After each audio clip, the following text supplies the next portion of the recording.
What's going on, YouTube? Back at it. I'm going to be working on the Integra. Now, if you guys have watched the previous video that I had, where I had this busted hose and it started leaking, which caused the overheat on the car. There's a few things that I noticed, and it's basically doing the same thing. So I just replaced the radiator cap. The cap was the internal spring on there was it came off, so I got a new one, put that on yesterday. And so today I was driving the car, and I noticed at a stop it started the temperature started coming back up, so it's starting to overheat again. Now I put coolant on, put some in there before I started driving it, but I don't think it helped. So what I did earlier was I stopped by AutoZone, and so what I'm planning on doing today is changing out the thermostat right there. So I think thermostat is probably stuck. It's not opening and closing like it's supposed to, and so it's not cycling out the coolant properly. I don't have any leaks on the water pump side, so I don't think it's the water pump. So yeah, I think it's the thermostat that's the problem. Now, like I said, I just came back from AutoZone. I purchased one. They had one on there, Aftermarket, generic brand, I think, for $17. Now, I'm gonna put it on. Hopefully, it works like OEM, because I called up Honda earlier, and they said the OEM thermostat was about $48, and they didn't really want to. I didn't want to spend that much on it, so I got this. I think it's a fail-safe thermostat from AutoZone, and like I said, I hope it functions like the OEM. So I think that's really the only component that I can assume that's causing the overheat. I don't see anything else. Now, yeah, so I'm gonna go ahead and tackle that. Hopefully, I can get it on video for you guys, and I'm gonna try to take out all these hoses, intake arms, and everything, so that I get an easier access to it. And so, yeah, all right, let me get started. All right, guys.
Alright guys, so I just wanted to show you guys the difference between the two thermostat.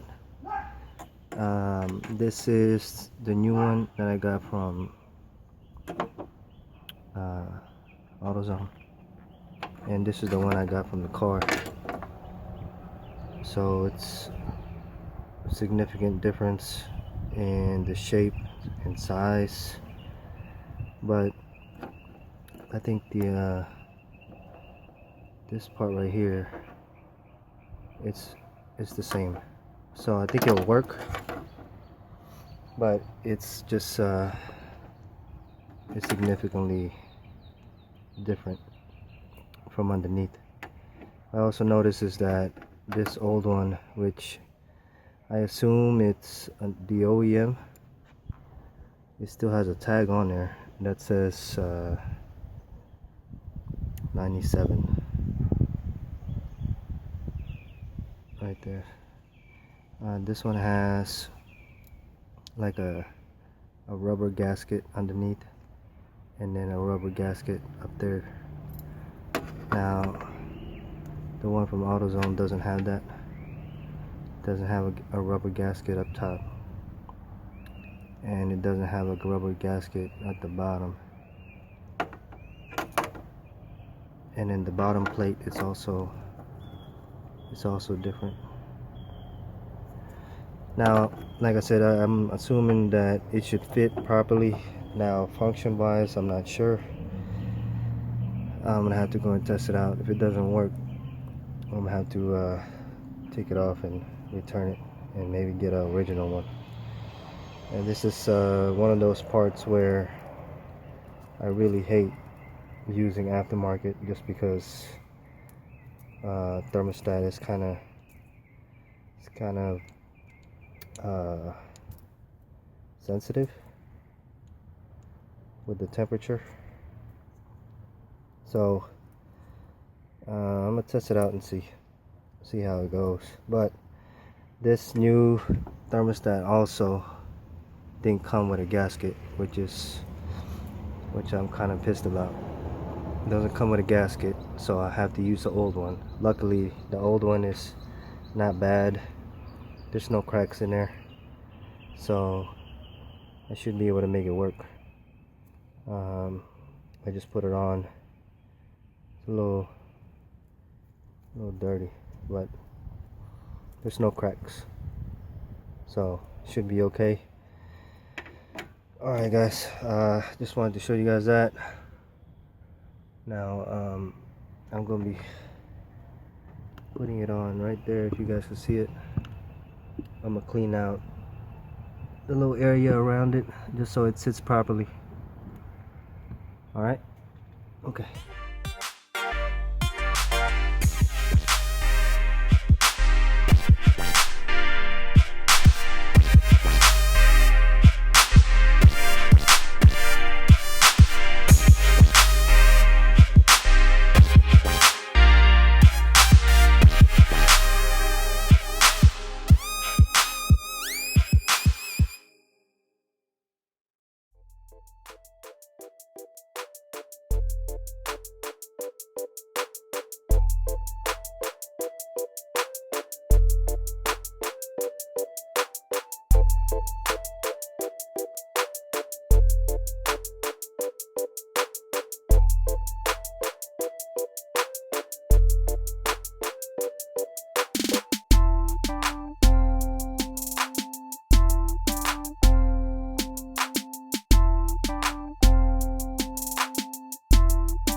Alright guys, so I got everything put back in place.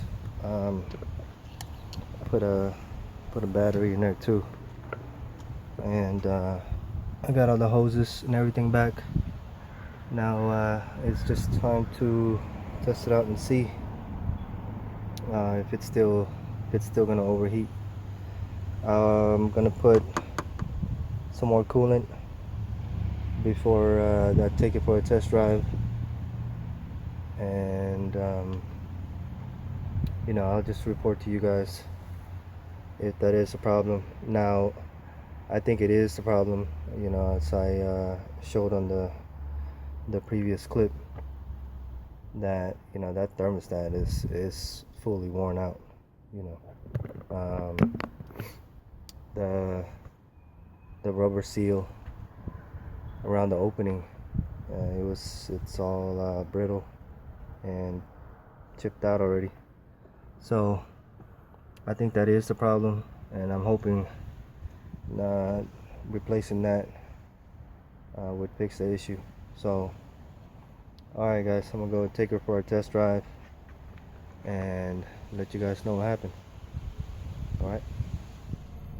Alright guys, so I just drove it around for a few minutes. I would say about 20 minutes. You know, trying to see if the temperature gauge was gonna go up, and it's held pretty steady where it is right now. So, you know, I think the problem is fixed. I'll still keep an eye on it just to make sure. So, you know, I got my fingers crossed, really. Now I've been sitting here for a few minutes at a stop, so there's no air blowing through the radiator, just to kind of see, you know, if that temperature gauge is gonna have any movement, and it doesn't look like it. So I think we're good. Now I did have to add some more radiator fluid directly into the radiator, just because when I pulled out the hoses on that thermostat, there was some that came out, so I had to fill the radiator back up. Left it open, and then, you know, I ran her with the engine on with the cap off, so that, you know, I didn't have any buildup of air bubbles inside it. So I think, yeah, after doing that, it's got enough fluid in there now to keep the engine nice and warm, not overheating. So alright guys, hopefully this helps you guys out if you guys were doing the same thing, and stay tuned. Alright.